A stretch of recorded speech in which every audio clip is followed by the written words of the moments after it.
Hello friends, welcome to grace சமையல். இன்னைக்கு நம்மளோட சேனல்ல சுவையான ஃப்ரைட் மில்க் எப்படி செய்யறதுன்னு பார்க்கலாம். ரொம்ப டேஸ்டியான இந்த டிஷ்ஷை எப்படி செய்யறதுன்னு பார்க்கலாம் வாங்க. அதுக்கு தேவையானது 1 லிட்டர் பால், சர்க்கரை 1 கப், சோள மாவு 1 கப், நெய் 4 ஸ்பூன், ஏலக்காய் தூள் தேவையான அளவு. இப்போ முதல்ல கடாயை அடுப்பில் வைக்காம நம்ம தனியாக வச்சுக்கலாம். அதில் நம்ம எடுத்து வச்ச 1 லிட்டர் பாலை ஊற்றிக்கலாம். நம்ம அடுப்பில் வைக்கக்கூடாது ஃப்ரெண்ட்ஸ், நல்லா கவனமாக இருங்க.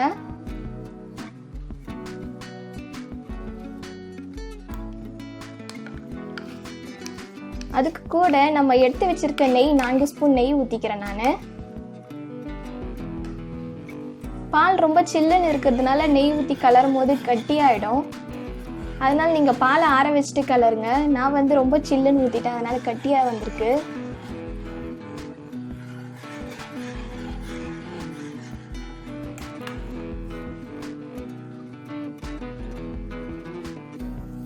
அதுக்கப்புறம் சர்க்கரை போட்டுக்கிறேன்.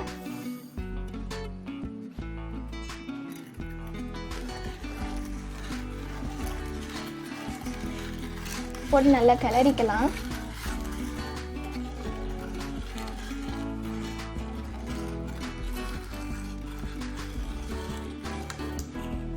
சர்க்கரை நல்லா கரையணும். இப்போ எடுத்து வச்சிருக்க சோள மாவு கொட்டிக்கலாம்.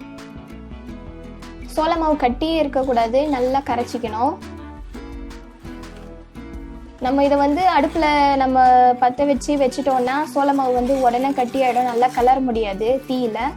அதனால நம்ம தனியாக வச்சுட்டு அதுக்கப்புறம் நம்ம ஹீட் பண்ணோம்னா கரெக்டாக வரும் ஃப்ரெண்ட்ஸ். இது இப்போ எடுத்து வச்சிருக்க ஏலக்காய் தூள் சேர்த்துக்கிறேன்.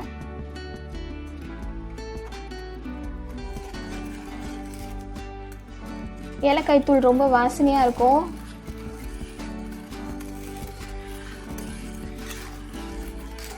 நல்லா கிளறிக்கலாம். பாருங்க, இப்போ எல்லாம் நல்லா கலந்துடுச்சு. இப்போ நான் அடுப்பு பற்ற வச்சுட்டேன். பாருங்க, நெய் உருவிடுச்சு. லோ ஃப்ளேமில் வச்சு நல்லா கிளறிக்கலாம் ஃப்ரெண்ட்ஸ். நல்லா அல்வா பதத்துக்கு வரணும். நல்லா கிளறிட்டே இருங்க, கை விடாமல். பாருங்க, ரொம்ப கிளறினே இருக்கும்போது நல்லா கெட்டியாயிடுச்சு. நல்லா அல்வா பதத்துக்கு வந்துடுச்சு பாருங்க. இப்போ நான் ஒரு பாத்திரத்தில் நெய் தடவி அதில் ஊற்றிக்கிறேன். பாருங்க, அல்வா மாதிரி இருக்கு. நீங்க இப்படியே கூட சாப்பிடலாம். ஆனா நம்ம ஃப்ரை பண்ணி எடுக்க போறோம், ரொம்ப நல்லா இருக்கும். இப்போ சமப்படுத்தி விட்டுக்கலாம். இது 2 to 3 hours ஃப்ரிட்ஜில் வச்சு எடுத்துக்கலாம் ஃப்ரெண்ட்ஸ். அப்போ பால்கோவா மாதிரியே இருக்கும். பாருங்க, பால்கோவா மாதிரி இருக்கு. இப்போ நம்ம கட் பண்ணி பீஸ் போட்டுக்கலாம்.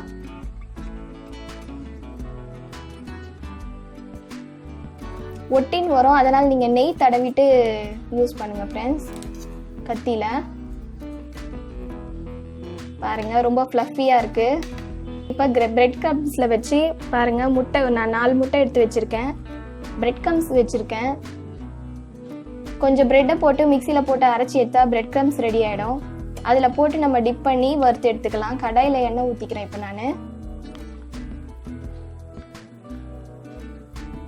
இப்போ நான் எண்ணெயில் டிப் பண்ணி பிரெட் கம்ஸில் டிப் பண்ணி எடுத்து வறுத்து எடுத்துக்கிறேன். ஒன்று ஒன்றா போட்டுக்கலாம்.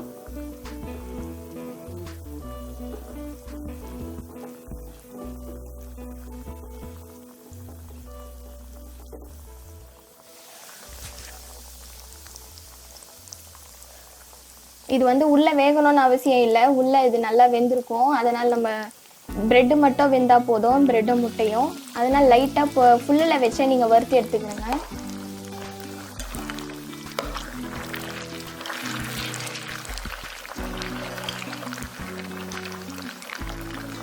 பாருங்க, சீக்கிரமாகவே இது கலர் வந்துடுச்சு.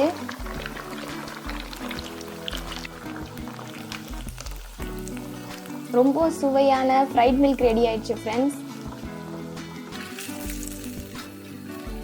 உங்கள் வீட்டில் எல்லாருக்கும் செஞ்சு கொடுங்க, ரொம்ப விரும்பி கேட்பாங்க திரும்ப திரும்ப செய்ய சொல்லி. பாருங்க, சுவையான ஃப்ரைட் மில்க் ரெடி ஆயிடுச்சு. நீங்கள் வீட்டில் ட்ரை பண்ணி பாருங்கள் ஃப்ரெண்ட்ஸ். இது வரைக்கும் நம்ம சேனலை சப்ஸ்கிரைப் பண்ணாதவங்க சப்ஸ்கிரைப் பண்ணிக்கோங்க. அப்படியே பக்கத்தில் இருக்க பெல் ஐக்கான் கிளிக் பண்ணிக்கோங்க. தேங்க்யூ.